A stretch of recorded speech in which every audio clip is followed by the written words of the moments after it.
ಕಾರ್ತಿಕ್ ಗೆದ್ದರೆ ನಿಜವಾಗ್ಲೂ ಖುಷಿಯಾಗಿದೆಯಾ?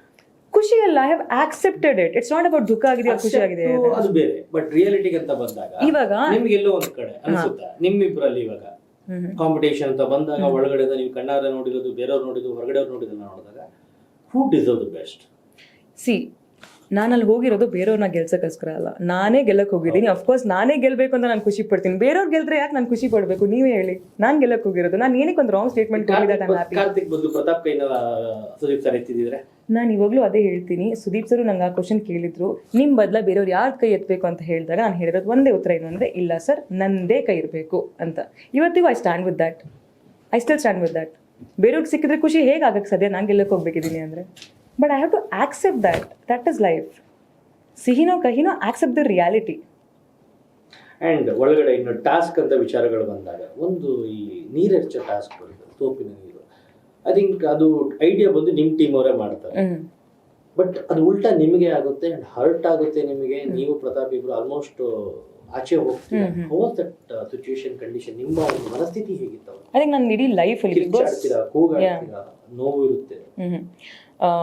Big boss ಮಾತ್ರ ಅಲ್ಲ, ಇಡೀ ಲೈಫಲ್ಲಿ ನನಗೆಲ್ಲಕ್ಕಿಂತ ವರ್ಸ್ಟ್ ಎಕ್ಸ್ಪೀರಿಯನ್ಸ್ ಅದು ಲೈಫಲ್ಲಿ. ಅಂದರೆ ಇವತ್ತಿಗೂ ನಂಗೆ ಐ ಥಿಂಕ್ ಆ ಎಪಿಸೋಡ್ ನೋಡೋಕ್ಕಾಗಲ್ಲ ನನಗೆ. I can never watch it again. I can not recall. ನಂಗೆ ಮತ್ತೆ ರೀಕಾಲ್ ಮಾಡೋಕ್ಕೂ ಇಷ್ಟಪಡಲ್ಲ ಅದು. Because the most painful time in my life. Mostly ನಾನು ಇದೆಲ್ಲ ಬೇಕಿತ್ತ ನನಗೆ ಅಂತ ಅನ್ಸ್ಬಿಡ್ತು ಒಂದು ಪಾಯಿಂಟಲ್ಲಿ. ನನ್ನ ಕಣ್ಣು ಹೊರಟೋಗ್ಬೋದಿತ್ತು, ನಂಗೆ ಏನು ಕಾಣಿಸ್ತಾ ಇರಲಿಲ್ಲ.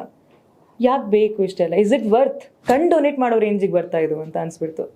ಆ್ಯಂಡ್ ನಿಲ್ಸಿ ಅಂತ ಹೇಳ್ತಿರ್ಬೇಕಿದ್ರು ನಿಲ್ಸ್ತಿಲ್ಲ. ಯಾವ ರೇಂಜಿಗೆ ಹ್ಯುಮ್ಯಾನಿಟಿ ಕಾಣಿಸ್ಬಹುದು? ನಂಗೆ ಉಸಿರು ಕಟ್ತಾ ಇದೆ, ನಾನು ಹೇಳ್ತಿದ್ದೀನಿ, ಸ್ಟಾಪ್ ಮಾಡ್ತಿಲ್ಲ ಅಂದರೆ ಯಾವ ರೇಂಜಿಗೆ ಹ್ಯೂಮನ್ ಅಂತ ಅನಿಸಿತ್ತು. ಬಟ್ ಅದೆಲ್ಲ ಆಗಿದ್ದಕ್ಕೆ somewhere I came up, I bounce back even more stronger. ನನ್ನ ವೀಕ್ ಮಾಡೋದು ಆಗಲೇ ಇಲ್ಲ. ನೋ ಮ್ಯಾಟರ್ ವಾಟ್, ಎಷ್ಟೇ ಕಷ್ಟಪಟ್ಟರು ಅದು ಆಗಲಿಲ್ಲ. That was the worst circumstances, but I over came that. Actually ನಾನು ರೀಸೆಂಟಾಗಿ ನಮೃತ ಅವರ ಇಂಟರ್ವ್ಯೂ ಮಾಡಿದಾಗ ಇದೇ ಪ್ರಶ್ನೆ ಕೇಳ್ತೀನಿ. ಒಂದು ಬೀಯಿಂಗ್ ವುಮನ್ ಆಗಿ ಅಲ್ಲಿ ಕುತ್ಕೊಂಡಾಗ ನೀವು ಅದು ಮಾಡಿದ ಎಷ್ಟು ಮಟ್ಟಿಗೆ ಸರಿ ಅನ್ಸುತ್ತೆ ಅಂತ. ಅವ್ರೇನು ಹೇಳ್ತಾರೆ ಅಂತ ಅಂದರೆ, ಆ ಗೇಮ್ ಸ್ಟ್ರಾಟಜಿನೇ ಅವ್ರದ್ದು. ಪ್ಲಾನ್ ಮಾಡಿದ ಸಂಗೀತ ಅವರು ಅವರೇ ಮಾಡ್ತಾರೆ.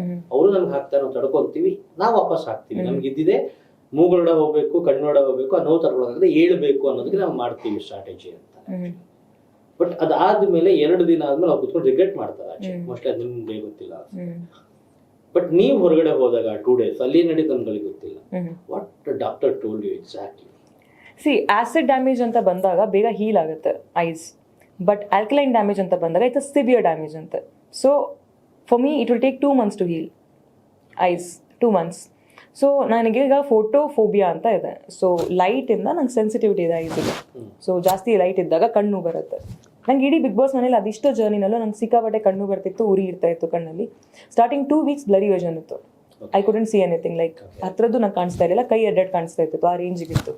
ಸೊ ಅದಕ್ಕೆ ಬ್ಲ್ಯಾಕ್ ಗ್ಲಾಸಸ್. ಹೌದೌದು. ಬಂದಮೇಲೆ 2 ವಾರದಿಂದ ಒಂದು ಐ ಥಿಂಕ್ 20 days ತನಕನೂ ವಿಷನ್ ಪ್ರಾಬ್ಲಮ್ ಇತ್ತು ನನಗೆ. ಐಸೈಟ್ ತುಂಬ ಪ್ರಾಬ್ಲಮ್ ಆಗಿತ್ತು. ಆಮೇಲೆ ಹೋಗ್ತಾ ಅವರು ರೂಟೀನ್ ಚೆಕಪ್ ಬಿಗ್ ಬಾಸ್ ತಂಡದವರು actually they were too good. ತುಂಬ ಚೆನ್ನಾಗಿ ಕೇರ್ ಮಾಡಿದ್ರು ಅವರು. And they really took care so well that ಪ್ರತಿ ವಾರ ರೂಟೀನ್ ಚೆಕಪಿಂದ it came better. Photo sensitivity ಅಂತ ಸ್ವಲ್ಪ ಕಮ್ಮಿ ಆಯಿತು. And still like healing but not healed it. ಅದಕ್ಕೆ ತುಂಬ ಸ್ಟ್ರೈನ್ ಆಗಿದೆ ಕಣ್ಣಿಗೆ ಇವಾಗಲೂ ಕೂಡ.